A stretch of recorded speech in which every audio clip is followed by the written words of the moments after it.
covering news on pollution in Chelyabinsk. Good afternoon. This is Sydney MacArthur reporting live from News 12. I am here today to cover the 70th anniversary of the pollution in Chelyabinsk.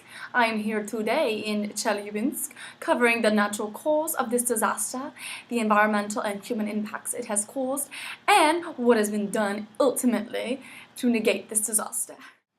The pollution in Chelyabinsk happened in the late 1940s in Chelyabinsk, Russia, which is located in the eastern foot of the Ural Mountains.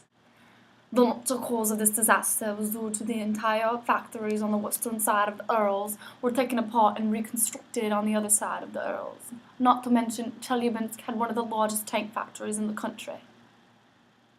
Through the time period of 1949 through 1956, liquid wastes were dumped from Mayak River nuclear complex were dumped into the Teka Isotopal River system filled with high-level radioactive liquid wastes.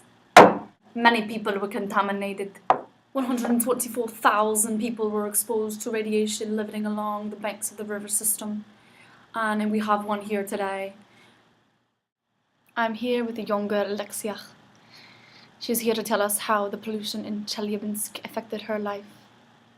Alexia, tell us. It was a very hard time in my life. My family was told to evacuate our home due to the high level of radiation in the river, and I felt very weak and sick, and so did the rest of the people in my community, and I still feel those symptoms today, even 70 years later. Thank you, Alexia. Have a good afternoon. Thank you. Death and diseases increased dramatically. 22 villages on the riverbank in a 15-kilometer downstream zone from the complex were evacuated. Birth defects and cancer deaths soared. The amount of lead and radiation contaminating the air in Chelyabinsk has caused an economic downturn and the closing of many factories. Protective measures finally began in 1956 when hydraulical engineering measures aimed at immobilizing the positive radioactive substances in the upper reaches of the river were implemented.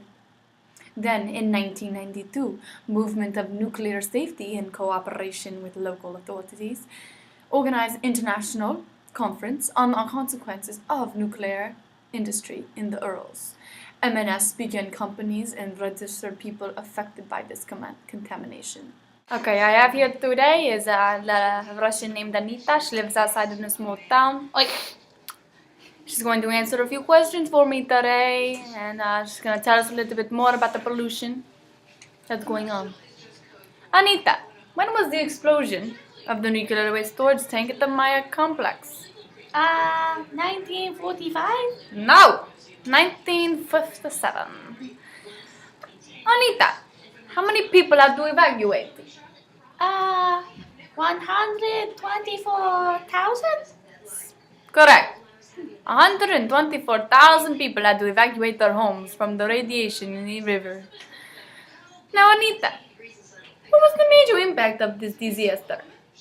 I think the major impact was death and disease as it increased dramatically across Russia. Correct. Death and diseases increased so much after the pollution in the river. So much. Now, lastly, Anita, what was the operation called that attempted to help the effects of this disaster? I think it was called International Commission for Radiological Protection.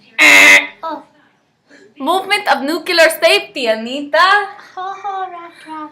Thank you for coming today, Anita. You have a great afternoon. Thank you. You too. The ultimate outcome of Chelyabinsk disaster. While rural communities in Chelyabinsk suffer from effects of radioactive contamination, the urban populations face the effects of chemical and metallurgical industries.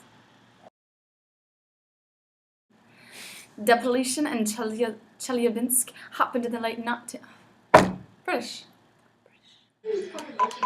While rural, I can't do this. Tell us how the pollution in Chelyabinsk affected her life. Alexia, tell us. No.